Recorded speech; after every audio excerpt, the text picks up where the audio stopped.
Hola, mi nombre es Jean-Paul Espinosa y actualmente formo parte del equipo de biblioteca de la Casa de la Literatura.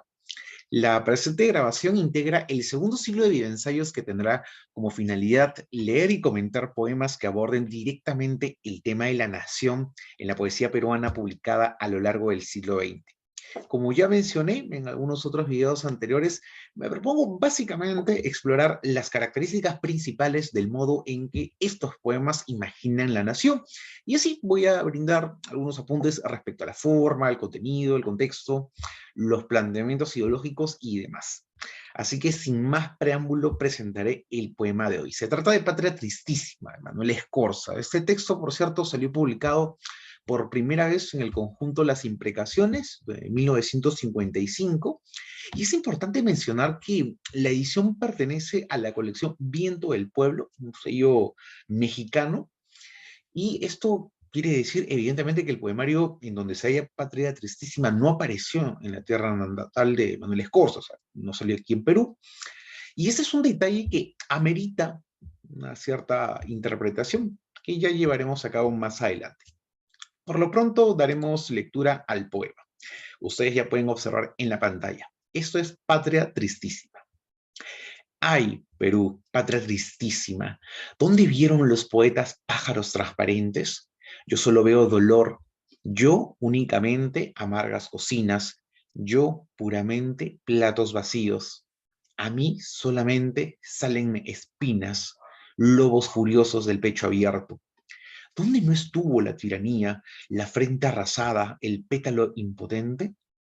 Hasta en las más tiernas frutas siento carbones encendidos. Ay, patria tristísima, si yo llamara al Padre y al Padre Padre, hasta el Padre más antiguo y alrededor de mi voz los reuniera para que me mostraran la dicha, toda la felicidad que aquí brilló cabría en un pañuelo. Qué tristeza cuando yo era un niño, veía el crepúsculo agitar sus crueles alas y le huía por los campos sin saber que buscaba mi boca para gemir, pero fui cubriéndome de cuervos, fue invadiéndome la noche y ahora soy el dolor de mi tierra quebrada. No se puede apagar con saliva mi pecho ardiendo, no se puede pegar con palomas mi patria rota, mi América en pedazos, mi amor, mi agonía. Esa es Patria Tristísima de Manuel Escorza.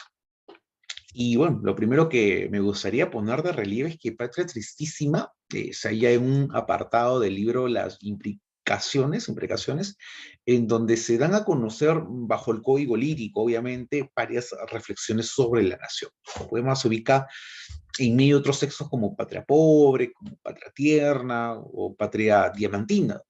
Y los títulos por sí mismos creo que delatan un conjunto de sentimientos encontrados para nombrar la relación que se establece entre sujeto y nación. Parece ser que la voz poética se resiste a plantear una sola visión de la patria. Y por ello, a lo mejor recurre a múltiples adjetivos que de alguna manera muestran lo contradictorio que suele ser la imaginación nacional.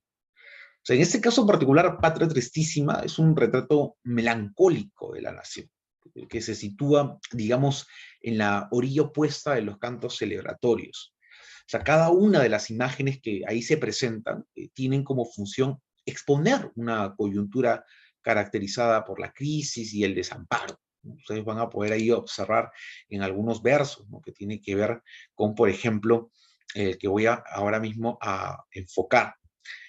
Qué tristeza cuando yo era niño, dice, veía el crepúsculo agitar sus crueles alas y le huía por los campos, no sé saber qué buscaba mi boca para gemir, pero fui cubriéndome de cuervos, fue invadiéndome la noche.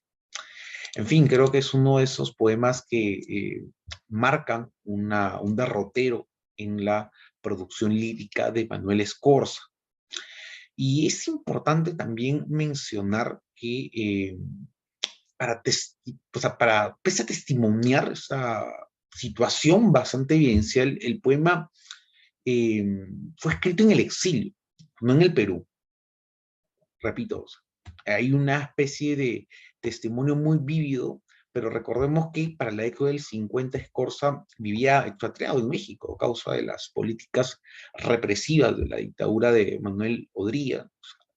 Aparentemente esa perspectiva a la distancia le proporcionó a Scorza una lucidez que resulta francamente desgarradora. Ahora, notemos que el hablante lírico no asume una posición externa respecto a la realidad crítica que registra. De hecho, el yo, como marcador discursivo, aparece con cierta recurrencia, ¿no? Leemos en algunas partes, por ejemplo, yo únicamente amargas cocinas, si yo llamara al padre cuando yo era niño, etc. Y ese yo, que por cierto no teme mostrarse vulnerable ante el lector, es una voz que se siente comprometida emocionalmente con los acontecimientos que ocurren en su país, ¿no? De ahí que evidencie un dolor muy agudo en los versos que se enuncia, casi a la manera de un César Vallejo, diría. Y la mención al autor de Trilce no es casualidad, porque así como en él, también hay aquí un sufrimiento por el otro. Un verso dice, por ejemplo, yo solo veo dolor. Y creo que en esa medida se enfatiza un sentimiento bastante trágico. Es como si la compasión por los padecimientos ajenos interpelara profundamente la subjetividad del hablante lírico.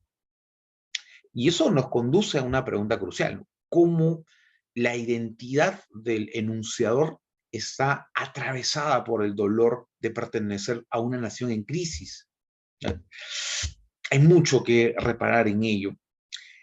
Por el momento me gustaría señalar que el dolor nombrado no es uno que se traduzca en inacción, por ejemplo. El sufrimiento no se revela aquí como una instancia de parálisis o peor aún de apatía. O sea, se trata de un dolor que se pone en primer plano para hacer un llamado a la indignación. Porque ciertamente los afectos que están en juego y que se movilizan en el poema no hacen perder un ápice de lucidez al hablante lírico. Lo que hace sugerir Scorza en Patria Tristísima es que la elegía por un país herido debería conducirnos a la meditación crítica sobre todo. Y bueno, para concluir me gustaría analizar la última estrofa del texto. En el verso 27 se lee lo siguiente. Ahora soy el olor de mi tierra quebrada. La expresión resulta para mí muy interesante porque reactualiza un tópico habitual en las poéticas del siglo XIX y en cierta medida en las primeras décadas del siglo XX. Me refiero concretamente a la identificación orgánica entre cuerpo y nación, o sea, entre sujeto y territorio. Es como si el hablante lírico se fundiera en una sola sustancia con el país que habita, ¿no? Leamos de nuevo, ahora soy el dolor de mi tierra quebrada. Notemos cómo es el dolor el que se transforma en la misma tierra. Y el acento antes, cuando se hablaba de fundirse con el país, estaba más puesto en la exaltación nacional, ¿no? Y en ese sentido, el enunciador lírico entregaba su ser de manera gozosa, casi feliz. Y en este caso el procedimiento más bien está impregnado de dolor. O sea, incluso se asume que no hay una redención alguna. Ahora, ¿eso quiere decir que se propone en Patria Tristísima una disolución del sentido de pertenencia nacional? Yo creo que no. O sea, los versos 28, 29 y 30, justamente los que estoy aquí enfocando en la pantalla, señalan con énfasis el modo en que la voz poética considera suya, ¿no? La querencia de su patria. En un fragmento leemos mi América en pedazos, mi amor, mi agonía. O sea, subrayemos que ha pasado de nombrar específicamente a su patria para dirigirse a un continente entero. Y subrayemos también la repetición del posesivo mí. Desde mi punto de vista, la confesión final expresa el reconocimiento de saberse parte de una realidad continental que, si bien es precaria e injusta, no puede ser abandonada. O sea, en cierta forma, el poema propone una ética que consiste en denunciar las desigualdades que producen sufrimiento y trabajar en ellas, pero nunca desistir de una utopía, mucho menos romper el lazo con los conciudadanos. Bueno, este ha sido el primer video del segundo ciclo de Poesía y Nación. Espero haber brindado algunos aportes que susciten interés y que al mismo tiempo hagan un llamado a seguir profundizando en este campo. Por el momento me despido en nombre de la Biblioteca Mario Vargas Llosa de la Casa de la Literatura Peruana. Hasta luego.